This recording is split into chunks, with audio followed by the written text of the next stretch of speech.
"We should start back," Garrett urged as the woods began to growl dark around them. "The wildlings are dead." "Do the dead frighten you?" Sir Waymore Royce asked with just a hint of a smile. Garrett did not rise to the bait. He was an old man, past 50, and he had seen the lordlings come and go. "Dead is dead. We have no business with the dead." "Are they dead?" Royce asked softly. "What proof have we?" "Will saw them," Garrett said. "If he says they are dead, that's proof enough for me." Will had known they would drag him into a quarrel sooner or later. He wished it had been later rather than sooner. "My mother told you that dead men sing no songs," he put in. "My wet nurse told me the same thing, Will," Royce replied. "Never believe anything you hear at a woman's tit. There are things to be learned even from the dead." His voice echoed, too loud in the twilight forest. "We have a long ride ahead of us," Garrett pointed out. 8 days, maybe 9, and night is falling. Sir Waymore Royce glanced at the sky with disinterest. "It does that every day about this time. Are you unmanned by the dark, Garrett?"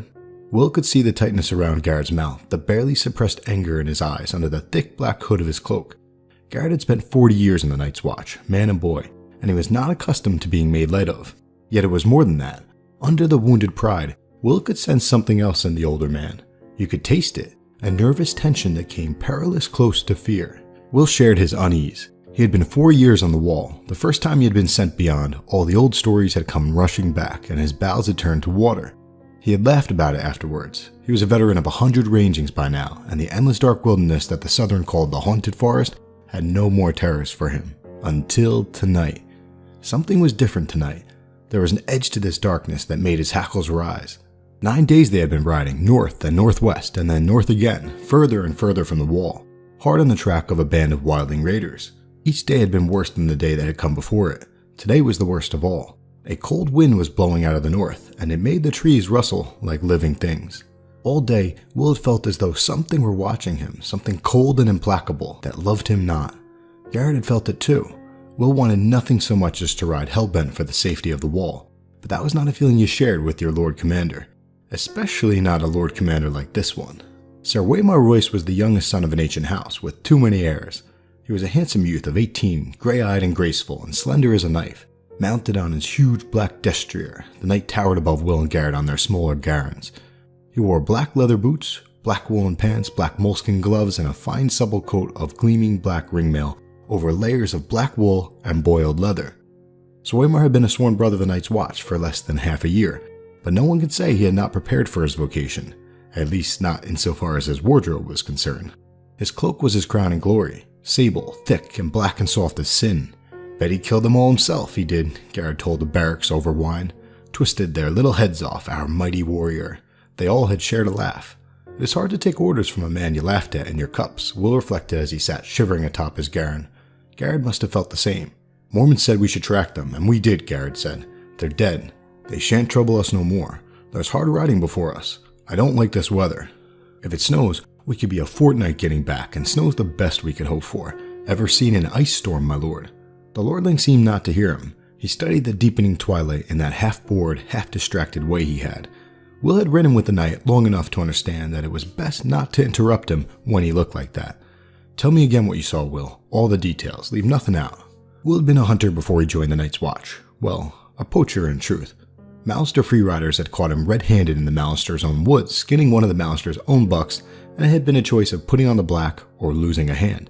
No one could move through the woods as silent as Will, and it had not taken the Black brothers long to discover his talent.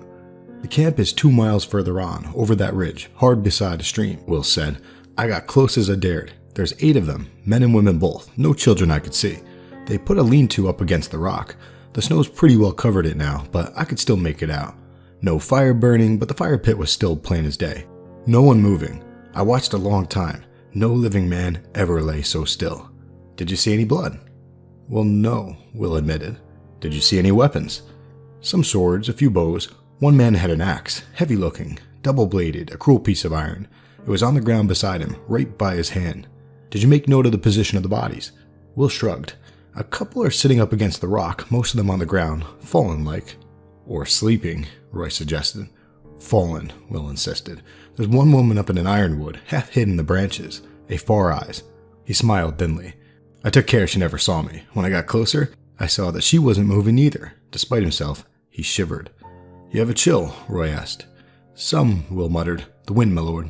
The young knight turned his back to his grizzled man-at-arms. frost-fallen leaves whispered past them, and Royce's Destria moved restlessly. "What do you think might have killed these men, Garrett?" Sir Waymore asked casually. He adjusted the drape of his long sable cloak. "It was the cold," Garrett said with iron certainty. "I saw men freeze last winter, and the one before, when I was half a boy. Everyone talks about snows 40 foot deep and how the ice wind comes howling out of the north, but the real enemy is the cold. It steals up on you quieter than will, and at first you shiver and your teeth chatter and you stamp your feet and you dream of mulled wine and nice hot fires. It burns, it does. Nothing burns like the cold, but only for a while. Then it gets inside you and starts to fill you up, and after a while, you don't have the strength to fight it. It's easier just to sit down or to go to sleep. They say you don't feel any pain toward the end. First you go weak and drowsy and everything starts to fade, and then it's like sinking into a sea of warm milk, peaceful like." "Such eloquence, Garrett," Sir Waymore observed. "I never suspected you had it in you." "I had the cold in me too, lordling." Garrett pulled back his hood, giving Sir Waymore a good long look at the stumps where his ears had been. 2 ears, 3 toes, and the little finger on my left hand. I got off light. We found my brother frozen at his watch, with a smile on his face. Sir Waymore shrugged. "You ought to dress more warmly, Garrett." Garrett glared at the lordling, the scars around his ear holes flushed red with anger where Maester Aemon had cut the ears away. "We'll see how warm you can dress when the winter comes." He pulled up his hood and hunched over his Garren, silent and sullen. "If Garrett said it was the cold," Will began. "Have you drawn any watches this past week, Will?" "Yes, my lord." There was never a week when he did not draw a dozen bloody watches. What was the man driving at? "And how did you find the wall?" "Weeping," Will said, frowning.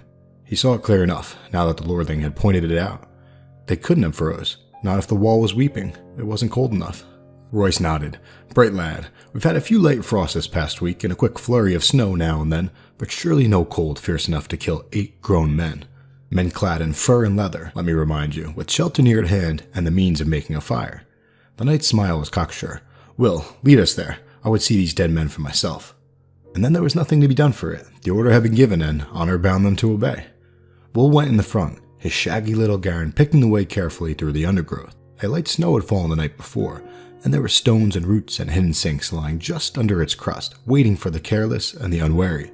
So Waymore Royce came next, his great black Destria snorting impatiently. The warhorse was the wrong mount for ranging, but try and tell that to the lordling. Garrett brought up the rear, the old man at arms muttering to himself as he rode. Twilight deepened, the cloudless sky turned a deep purple, the color of an old bruise, then faded to black. The stars began to come out, a half-moon rose. Will was grateful for the light. "We can make a better pace than this, surely," Royce said when the moon was full risen. "Not with this horse," Will said. Fear had made him insolent. Perhaps my lord would care to take the lead. Sir Waymore Royce did not deign to reply. Somewhere off in the wood, a wolf howled. Will pulled his Garren over beneath an ancient gnarled ironwood and dismounted. "What are you doing?" Sir Waymore asked. "Best go the rest of the way on foot, my lord. It's just over that ridge." Royce paused a moment, staring off into the distance, his face reflective. A cold wind whispered through the trees. His great sable cloak stirred behind like something half alive. "There's something wrong here," Garrett muttered. The young knight gave a disdainful smile. "Is there?" "Can't you feel it?" Garrett said. "Listen to the darkness." Will could feel it. 4 years in the Night's Watch, and he had never been so afraid. What was it? Wind, trees rustling, a wolf. Which sound is it that unmanned you so, Garrett? When Garrett did not answer, Royce slid gracefully from his saddle. He tied the Destria securely to a low-hanging limb, well away from the other horses, and drew his longsword from its sheath. Jewels glittered in its hilt, and the moonlight ran down the shining steel. It was a splendid weapon, castle-forged, and new-made from the look of it. Will doubted it had ever been swung in anger. "The trees press close here," Will warned. "That sword will tangle you up, my lord. Better a knife?" "If I need instruction, I will ask for it," the young lord said. "Garrett, stay here. Guard the horses." Garrett dismounted. "We need a fire. I'll see to it." "How big a fool are you, old man? If there are enemies in this wood, a fire is the last thing we want." "There are some enemies a fire will keep away," Garrett said. "Bears and dire wolves and other things." Swimmer's mouth became a hard line. "No fire." Garrett's hood shadowed his face, but Will could see the hard glitter in his eyes as he stared at the knight. For a moment, he was afraid the older man would go for his sword. It was a short, ugly thing, its grip discolored by sweat, its edge nicked from hard use. But Will would not have given an iron bob for the lordling's life if Garrett pulled it from its scabbard. Finally, Garrett looked down. "No fire," he muttered, low, under his breath. Royce took it for acquiescence and turned away. "Lead on," he said to Will. Will threaded their way through a thicket, then started up the slope to a low ridge where he had found his vantage point under a sentinel tree. Under the thin crust of snow, the ground was damp and muddy, slick footing with rocks and hidden roots to trip you up. Will made no sound as he climbed. Behind him, he heard the soft metallic slither of the lordling's ringmail, the rustle of leaves, and muttered curses as reaching branches grabbed at his longsword and tugged on his splendid sable cloak. The great sentinel was right up there at the top of the ridge where Will had known it would be, its lowest branches a bare foot off the ground. Will slid underneath, flat on his belly in the snow and the mud, and looked down on the empty clearing below. His heart stopped in his chest. For a moment, he dared not breathe. Moonlight shone down in the clearing, the ashes of the fire pit, the snow-covered lean-to, the great rock, the little half-frozen stream. Everything was just as it had been a few hours ago. They were gone. All the bodies were gone. "Gods," he heard behind him. A sword slashed at a branch as Sir Waymar Royce gained the ridge. He stood there beside the sentinel, longsword in hand, his cloak billowing behind him as the wind came up, outlined nobly against the stars for all to see. "Get down," Will whispered urgently. "Something's wrong." Royce did not move. He looked down at the empty clearing and laughed. "Your dead men seem to have moved camp, Will." Will's voice abandoned him. He groped for words that did not come. It was not possible. His eyes swept back and forth over the abandoned campsite, stopped on the axe. A huge, double-bladed battle axe still lying where he had seen it last, untouched. A valuable weapon. "On your feet, Will," Sir Waymar commanded. "There's no one here. I won't have you hiding under a bush." Reluctantly, Will obeyed. Sir Waymar looked him over with open disapproval. "I am not going back to Castle Black a failure on my first ranging. We will find these men." He glanced around. "Up the tree. Be quick about it. Look for a fire." Will turned away, wordless. There was no use to argue. The wind was moving. It cut right through him. He went to the tree, a vaulting gray-green sentinel, and began to climb. Soon his hands were sticky with sap, and he was lost among the needles. Fear filled his gut like a meal he could not digest. He whispered a prayer to the nameless gods of the wood, and slipped his dirk free of its sheath. He put it between his teeth to keep both his hands free for climbing. The taste of cold iron in his mouth gave him comfort. Down below, the lordling called out suddenly, "Who goes there?" Will heard uncertainty in the challenge. He stopped climbing. He listened. He watched. The woods gave answer. The rustle of leaves, the icy rush of a stream, a distant hoot of a snow owl. The others made no sound. Will saw movement from the corner of his eye, pale shapes gliding through the wood. He turned his head, glimpsed a white shadow in the darkness, then it was gone.